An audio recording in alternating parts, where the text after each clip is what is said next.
nawe ubwo buzima urimo bwo buhamya Imana igiye kukugira neza ujye uvuga ati komanda ni njyewe nawe wireba uvuga nawe uziyoberwa mu izina rya Yesu. Witinya, nzakugira neza, nzakwagura, nzazimana umuntu azigenderaho imyaka ikaza, tukaryama bugacya tukabyuka bukira, nzayimana uyigendaho, nzakugira neza, nzabana nawe, nzazimana zigendereho gusa muri uwo muhanda wanza. Wakira ibyo bihumuriza. Ibyo bihumuriza ntabwo amafaranga bitanga, oya. Ibyo bihumuriza ntabwo inshuti zibitanga, oya. Ibyo bihumuriza ntabwo amazu n'ibiki n'imirima no kurya karoti n'ibijumba n'imiceri n'amafiriti n'ibiki n'imboga.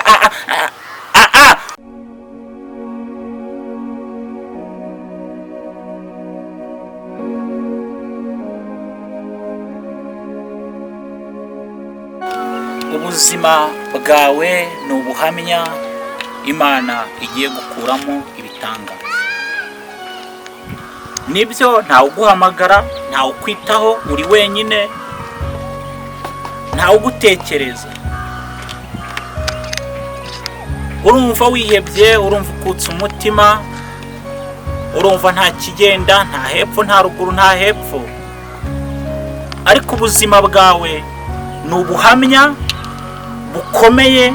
Ubwo buzima urimo uko wibona uri wenyine ni ubuhamya Imana igiye kugukoramo ibitangaza byayo. Haleluya, haleluya. Reka nkwibutse Dawidi. Wibuka ahantu yari yibereye hirya mu ntama, ntawe umwitaho, ntawe umuzi, yibera mu ntama gusa. Hari umwana wiragirira kugeza aho nasa avuga ati aya ati wapiti nta wundi mwana dufite, ntawe ati wapiti cyakoze hari kandi hirya mu ntama. Dawidi baramuhamaga.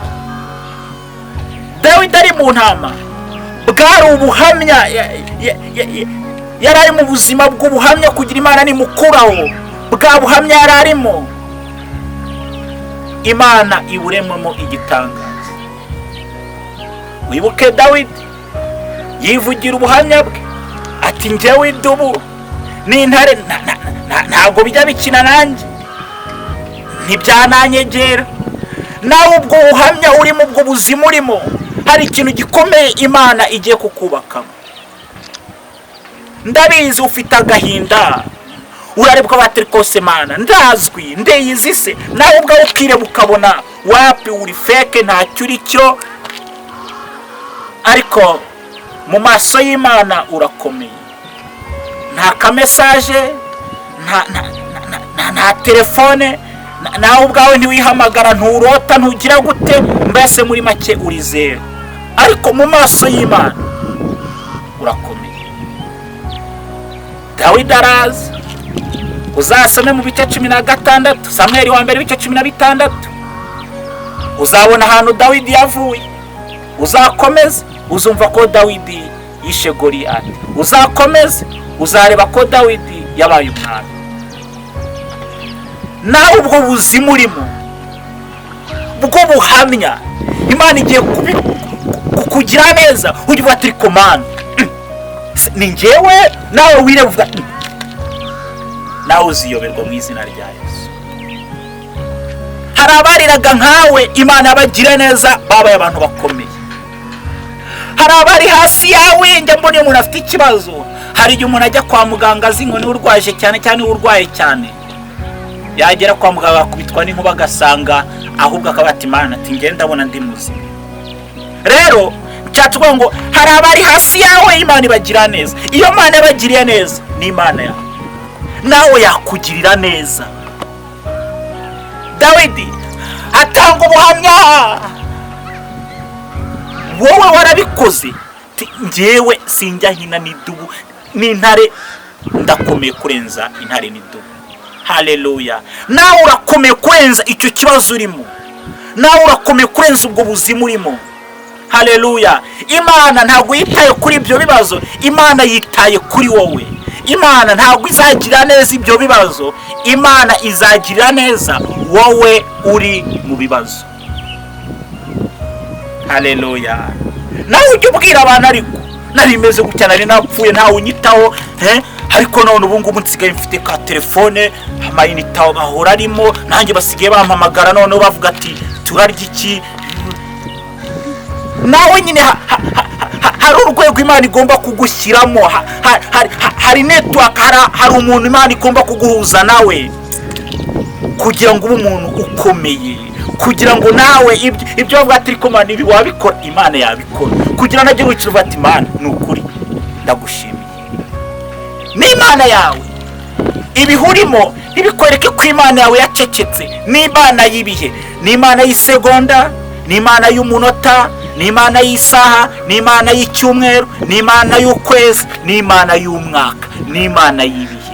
Ibihurimo Yesu Kristo mwiza abirimo. Yesu ategeka ibihe, ntabwo ibihe bitegeka Kristo. Ibihurimo ntibiguhuma amaso, ntibitume urara wiganyira ariko Mana ubundi uranzi, Mana ariko Mana ubundi njye navukiye amezi 9, ariko Mana njye sindi umwana nk'abandi.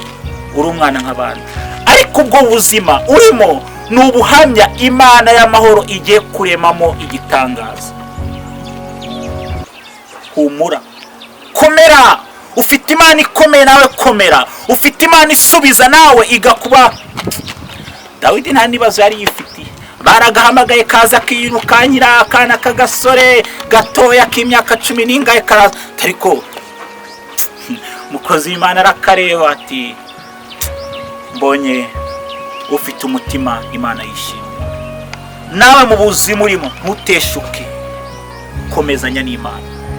Abantu nibaguhamagara bene wanyu ntawe ukwitaho, nibanashaka no kukumenya, niyo wahamagaye baragukupa, ariko Imana y'amahoro irakuzi, irakuzi. Ni nayo mpamvu nturya ukabyuka, nturya ukaramuka, abariye bagapfa. Imana irakuzi, uri mu biganza bya Kristo. Yohana 10:27 kugeza kuri 30, ngo inama zanjye ndazizi, ngo nazo ziranze, ijwi ryanjye zirarize, nanjye nzi ijwi ryanjye, ngo ziri mu biganza byanjye, nta wazivuvunura mu biganza byanjye. Nawe uri mu biganza bya Yesu. Habe Satani, habe abarozi, habe abapfumu, habe abakonikoni, habe abanzi, habe bandi, ntawe uzagukura mu biganza bya Kristo. Yesu agufitiye umugambi mwiza, Yesu agufitiye umugambi mwiza. Hari abo yapromotinze cyari igihe cyabo, nawe igihe cyawe kigiye kuza. Hari abo yagiriye neza, nawe ubwo buzima urimo ni ubuhamya Imana igiye gukoramo ibitangaza, Imana y'amahoro ikakugira neza. Byari ibihe by'abandi, iyi ni season yawe, iki ni igihe cyawe. Bana na Kristo. Ni Yesu wumva, ntuvuga ngo ntakumva, no kuva ati Yesu rwose ndagukunda. Ni Yesu wumva, ni Yesu ugira neza bugaca bukira. Ni Yesu nyiri ibihe nabivuze, nta manda yashyiriho, oya, nta wamukuraho, manda ye ntishira. Ni Imana nyiri ibihe byose, arakuzi, azakugirira neza, ntiyagutererana, ari kumwe nawe, aragufite. Yesaya 43 ngo yatanga ingabo nyinshi ku bwawe. Nta kintu Kristo atatanga ku bwawe, ntacyo. Urenza amafaranga, urenza amapaundi, urenza amayero, urenza amadolari, urenze buri kimwe, urenza amazu, urenze buri kimwe cyose. Cyose urakirenze, urakomeye kurenza buri kimwe cyose. Imana iri kumwe nawe. Ni Imana ihindura amateka, ngo ikura ku cyavi ikicazanya n'ibikomangoma, yagukura uri ikakugira neza. Ni Imana ibyayo bihinduka, yabihindura muri bya bihe byayo nakubwiye. Ubwo buzima urimo yabuhindura mu isegonda, mu munota, mu munsi, mu cyumweru, mu kwezi. Iyo Mana y'amahoro yabihindura neza, ukabati Mana urasetsa, Mana urasetsa, urasetsa. Ni Imana isetsa, igusetse mu izina rya Yesu. Ni Imana, hari abo twatuzi bamayo, ubu n'abantu barasharamye, bameze neza, umva bararyoshye. Nawe iyo Mana yabikora. n'Imana igukunda cyane, bagute bakwange bagukunde bakugire gute bagupfobye bakuvuge nta kibazo, nibavuge, bafite igihe cyabo cyo kuvuga, ariko baravuga, ariko nanone bazavuga ibitangaza Imana yagukoreye bivuye muri bwa buhamya bwawe.